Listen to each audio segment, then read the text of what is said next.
ഇന്ന് ജൂൺ 22. പക്ഷേ ഈ ഫ്രെയിം എത്തി നിൽക്കുന്നത് 32 വർഷങ്ങൾക്ക് മുമ്പ് ഇതേ ദിവസം, വർഷം 1994. ലോകകപ്പ് ഗ്രൂപ്പ് ഘട്ടത്തിൽ US-ഉം കൊളംബിയയും തമ്മിൽ ഗംഭീര പോരാട്ടം നടക്കുന്നു. കൊളംബിയയെ സംബന്ധിച്ച് അമേരിക്ക താരതമ്യേന ദുർബലരായ ടീമായിരുന്നു അന്ന്.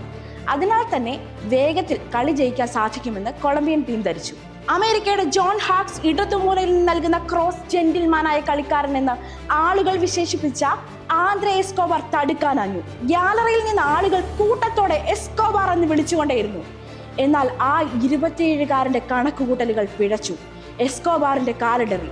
കാലിൽ തട്ടിയ പന്ത് അബദ്ധത്തിൽ സ്വന്തം പോസ്റ്റിലേക്ക് വീണു. തന്റെ ചെറിയ പിഴവിൽ നിന്ന് അമേരിക്കയുടെ ആദ്യ ഗോളിന്റെ തുടക്കം നിസ്സഹായനായി നോക്കി നിൽക്കാൻ മാത്രമേ അദ്ദേഹത്തിനായുള്ളൂ. 90-ാം മിനിറ്റിൽ കൊളംബിയയുടെ അഡോൾഫോ വലൻസിയ ഗോൾ നേടിയെങ്കിലും കൊളംബിയക്കേറ്റ കനത്ത പ്രഹരത്തിൽ നിന്ന് കരകയറാൻ അത് മതിയാകുമായിരുന്നില്ല. ആ മത്സരത്തിൽ അവർ തോറ്റു. ഗ്രൂപ്പിലെ അവസാന മത്സരത്തിൽ സ്വിറ്റ്സർലൻഡിനെ 2 ഗോളുകൾക്ക് പരാജയപ്പെടുത്തിയെങ്കിലും ഗ്രൂപ്പ് കടക്കാൻ അതുമാത്രം പോരായിരുന്നു. ആ തോൽവി കൊളംബിയയുടെ ലോകകപ്പ് പ്രതീക്ഷകളെ തല്ലിക്കെടുത്തി. കൊളംബിയൻ താരങ്ങൾക്ക് സ്വന്തം നാട്ടിലേക്ക് മടങ്ങേണ്ടി വന്നു. തന്നെ കാത്തിരിക്കുന്നത് മരണത്തിന്റെ കരങ്ങളെന്നറിയാതെ ആന്ദ്രേ എസ്കോബാറും അവർക്കൊപ്പം നാട്ടിലേക്ക് പറന്നു. പാബ്ലോ എസ്കോബാർ എന്ന അധോലോക രാജാവും അയാളുടെ സാമ്രാജ്യവും എണ്ണമില്ലാത്ത ശിങ്കടികളും അരങ്ങുവാഴുന്നതായിരുന്നു 20-ാം നൂറ്റാണ്ടിലെ കൊളംബിയ. അവിടുത്തെ ക്രൈം റേറ്റുകളുടെ എണ്ണവും അക്കാലത്ത് വളരെ വലുതായിരുന്നു. കൊളംബിയക്കേറ്റ തോൽവി അവിടുത്തെ മയക്കുമരുന്ന് ചൂതാട്ട മാഫിയയ്ക്ക് വലിയ നഷ്ടമാണ് ഉണ്ടാക്കിയത്. നാട്ടിലെത്തിയ എസ്കോബാർ കൂട്ടുകാർക്കൊപ്പം നിശാ ക്ലബിലേക്ക് പുറപ്പെട്ടു. അവിടെ വെച്ച് ഗ്യാലൻ ബ്രദേഴ്സ് എന്നറിയപ്പെട്ട മയക്കുമരുന്ന് സംഘം എസ്കോബാറിനെ പുച്ഛത്തോടെ നോക്കുകയും പരിഹസിക്കുകയും ചെയ്തു. അതൊന്നും അദ്ദേഹം കാര്യമായി എടുത്തില്ല. എന്നാൽ ഗ്യാലൻ ബ്രദേഴ്സ് ഇദ്ദേഹത്തെ അങ്ങനെ വിടാൻ ഉദ്ദേശിച്ചിട്ടുണ്ടായിരുന്നില്ല.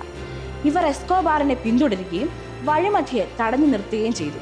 കാറിൽ നിന്ന് പുറത്തിറങ്ങിയ എസ്കോബാറിന് നേരെ അക്രമി സംഘം 6 തവണ ഷൂട്ട് ചെയ്തു. ഗോൾ അടിക്കുമ്പോൾ കമന്റേറ്റർമാർ വിളിച്ചു പറയുന്നത് പോലെ എസ്കോബാറിന്റെ നെഞ്ചു പിളർന്ന് വെടിയുണ്ടകൾ കടക്കുമ്പോൾ ഘാതകന്മാർ ഗോൾ എന്ന് അലറി വിളിച്ച് ആഘോഷിച്ചു. ഫുട്ബോൾ കാളപ്പോര് പോലെ ഒരു കളിയല്ല. ഇവിടെ ആരും മരണപ്പെടുന്നില്ല, ആരും കൊല ചെയ്യപ്പെടുന്നതുമില്ല. ഇത് ആനന്ദിക്കാനുള്ള കളിയാണ്. ഒരിക്കൽ എസ്കോബാർ മാധ്യമപ്രവർത്തകരുടെ ചോദ്യത്തിന് ഉത്തരമെന്നോണം പറഞ്ഞിരുന്നു. എന്നാൽ അതേ കളിയുടെ പേരിൽ മരണത്തിന്റെ ഇരമ്പലുകളുള്ള, ചോരയുടെ മനം കിനിയുന്ന ആ സെൽഫ് ഗോളിന്റെ പേരിൽ താനും ഒരിക്കൽ കൊല ചെയ്യപ്പെടുമെന്ന് അദ്ദേഹമെന്നല്ല ആരും കരുതിയിരുന്നില്ല.